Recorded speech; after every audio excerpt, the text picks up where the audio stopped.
সজীব ওয়াজেদ জয় বাংলাদেশে কখনো আসেন না, বিষয়টা তা না। তিনি বাংলাদেশের সরকারের নিযুক্ত একজন বিশেষ উপদেষ্টা, রাষ্ট্রের বেতনভুক্ত একজন কর্মকর্তা বা কর্মচারী, প্রজাতন্ত্রের কর্মচারী।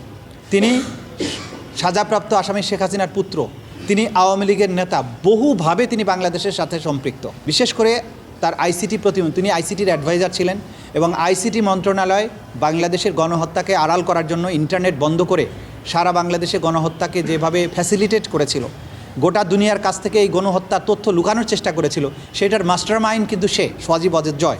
এবং সেটা বাংলাদেশে থেকে এই পরিকল্পনার বাস্তবায়ন করেছেন জুনায়েদ আহমেদ পলক। সুতরাং তার বিচার আইন অনুযায়ী বাংলাদেশের আদালতে হবে, এটা আইনে খুব সুস্পষ্টভাবে বলা আছে। জরুরি না, ঘটনার সময় দেশে থাকা জরুরি না। ইন্টারনেট বন্ধের হুকুম দেয়া, মানুষকে হত্যার হুমকি দেয়া, এটা দেশের বাইরে থেকেও করা যাবে। এটা সব কিছু একদম অকাট্য ডকুমেন্ট আদালতে আছে।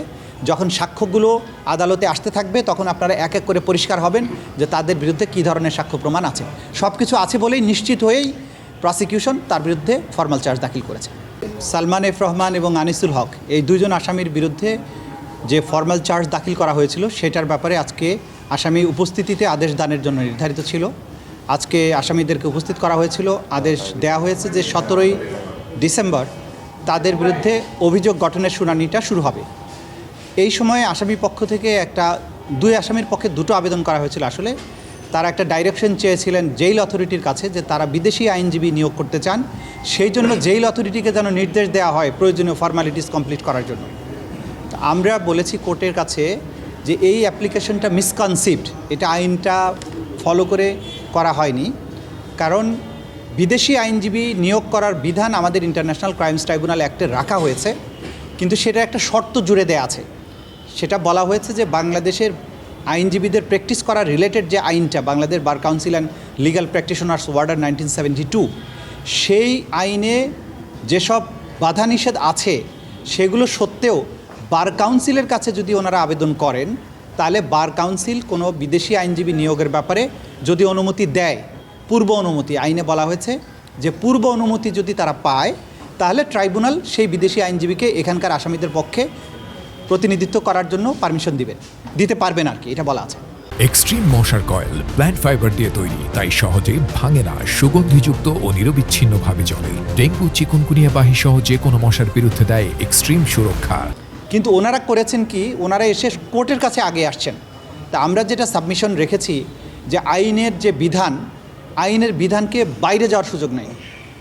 কোর্ট পারমিশন দিতে পারবেন বিদেশি আইনজীবীর জন্য যদি তাদের পূর্ব অনুমতি থাকে বার কাউন্সিল থেকে। প্রায়র পারমিশন শব্দটা এখানে আছে।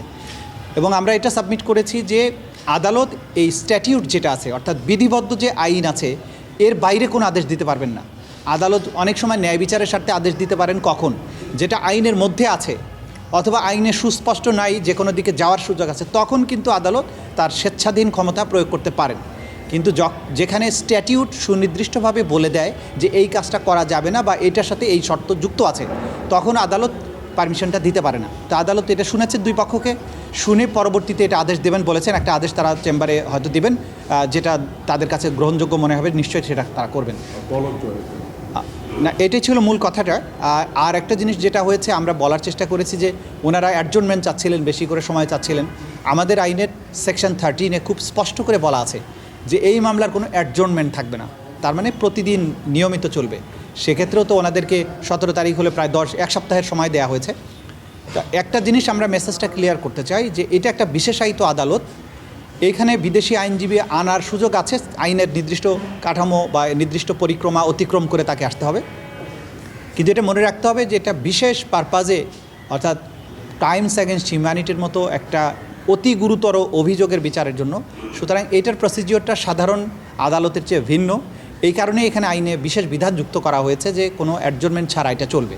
তবে যুক্তিসঙ্গত যতটুকু সময় দরকার সেটা দেওয়া হবে, সেটা দেওয়া হচ্ছে এখানে। পলক এবং জয়ের বিরুদ্ধে আজকে একইভাবে হাজিরার জন্য নির্ধারিত ছিল একজন আসামি, অর্থাৎ সজীব আহমেদ ওয়াজেদ জয়। তিনি পলাতক আছেন, সেই জন্য তাকে আদালতে হাজির হওয়ার জন্য পত্রিকায় বিজ্ঞপ্তি প্রকাশের জন্য নির্দেশ দেওয়া হয়েছে। আগামী 17ই ডিসেম্বর পত্রিকা বিজ্ঞপ্তি অন্তে এটাকে আবার রিপোর্ট আকারে দাখিল করার জন্য, ট্রাইব্যুনালে দাখিল করার জন্য নির্দেশ দেওয়া হয়েছে। 17 তারিখে এটার উপরেও পরবর্তী আদেশ দেওয়া হবে। আমাদের আইনটা ইন্টারন্যাশনাল ক্রাইমস ট্রাইব্যুনাল অ্যাক্ট 1973-তে শুরুতে খুব স্পষ্ট করে বলা আছে যে তার ন্যাশনালিটি যাই হোক, যে সে দেশেরই নাগরিক হোক, বাংলাদেশের অভ্যন্তরে বা বাইরে বাংলাদেশের সাথে রিলেটেড কোনো ক্রাইমস অ্যাগেন্স্ট হিউম্যানিটির সাথে সম্পৃক্ত থাকলে তার বিচার করা যাবে। সজীব ওয়াজেদ জয় বাংলাদেশে কখনো আসেন না বিষয়টা তা না, তিনি বাংলাদেশের সরকারের নিযুক্ত একজন বিশেষ উপদেষ্টা, রাষ্ট্রের বেতনভুক্ত একজন কর্মকর্তা বা কর্মচারী, প্রজাতন্ত্রের কর্মচারী। তিনি সাজাপ্রাপ্ত আসামি শেখ হাসিনার পুত্র, তিনি আওয়ামী লীগের নেতা, বহুভাবে তিনি বাংলাদেশের সাথে সম্পৃক্ত।